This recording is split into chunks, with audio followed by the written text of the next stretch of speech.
So I used to be a corporate receptionist, and our managers used to basically encourage us to have side projects. So I was trying to do a writing course, and I was really bored with all the assignments they were giving us.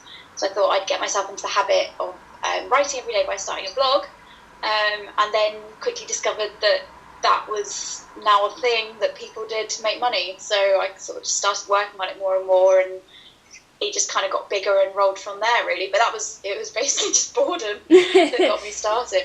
I mean, it's not glamorous in the slightest. I get some amazing experiences, and some days, yeah, it is really glam and fun. But mostly it's me sat on my sofa with my laptop, no makeup. This is an anomaly. No makeup, like really comfy clothes, and just like sat on my own with my head down over my laptop.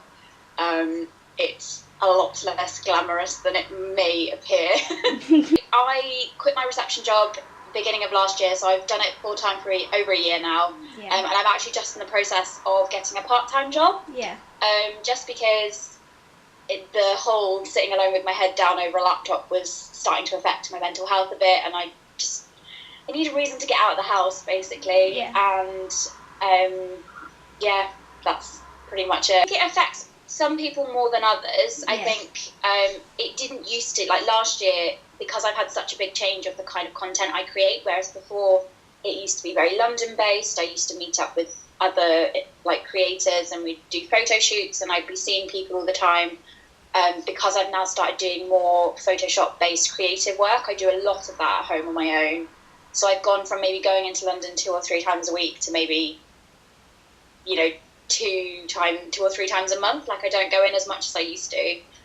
So I think it depends on the kind of content you create and where you are, maybe, and also the type of person you are. Because I'm quite happy. I'm usually quite happy being on my own, but it's kind of just got to a bit too high a level now. I have been labelling my posts with ad at the beginning of my captions for a long time now, and I remember when I started doing it, I had friends going, "Oh, why are you doing that? Like, people aren't going to click on your post if they think it's an ad."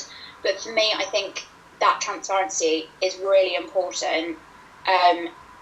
From a trust point of view with my followers, I want them to know what I'm doing, but also I'm proud of my work that I'm doing with ads. Like, I don't feel the need to hide that. I'm working with brands that I believe in, and I think there's no need, like, why, if you feel ashamed about it, then you're going to hide it, and I don't feel ashamed about it. You've not heard of a brand before they approach you. And so it's tricky because sometimes you've agreed to work with somebody before you've tried the product, and I think it's a very tricky balancing act. I think you just kind of have to go with your own moral compass. For me, I don't work, like, I would try the product and say I'd like to try it before I agree to things. And I think it's about authenticity as well. Like, if you try something and you really don't like it, then don't promote it, basically.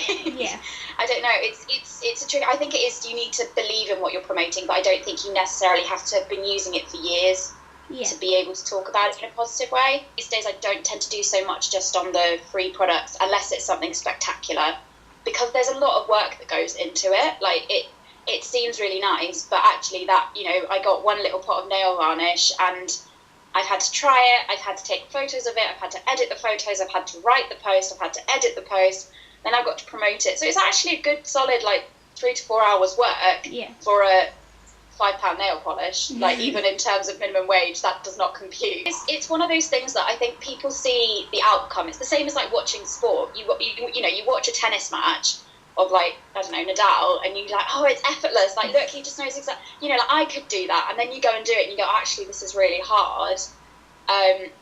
This isn't hard, like, it's not difficult, it's mainly time consuming. It's one of those things that, you have to spend a lot of time on it to grow, to then reach that point, to get the quality of the content. Like, when I went for, part of the reason why I wanted to go full time was it had got to the point that I was like, there's only so much I can do here. I need more time. I need more hours to be working on this stuff. And people see the end product. They don't see the work that goes on behind it. It's not difficult work, but it is, it has got its difficulties. A lot of my stuff is more imagery based. Instagram, social media is all kind of moving in that direction.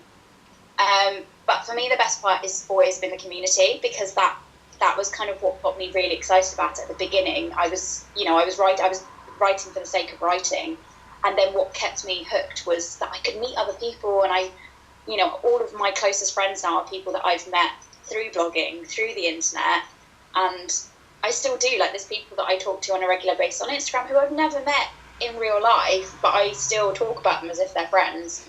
And then when my mum will be like, oh, how did you meet that person? I'll go, oh, I haven't. I don't actually know them. They're my friend, but I've never met them. It's fine. That's always been the big thing for me. And also being able to do the crazy creative stuff that I just want to do, and being paid for it is still something that I can't believe. Every now and then I'm like, I can't believe this is my job. This is ridiculous. I'm like stood with my leg in the air pretending to, I don't know, be Arya Stark or something. It's a bit mental.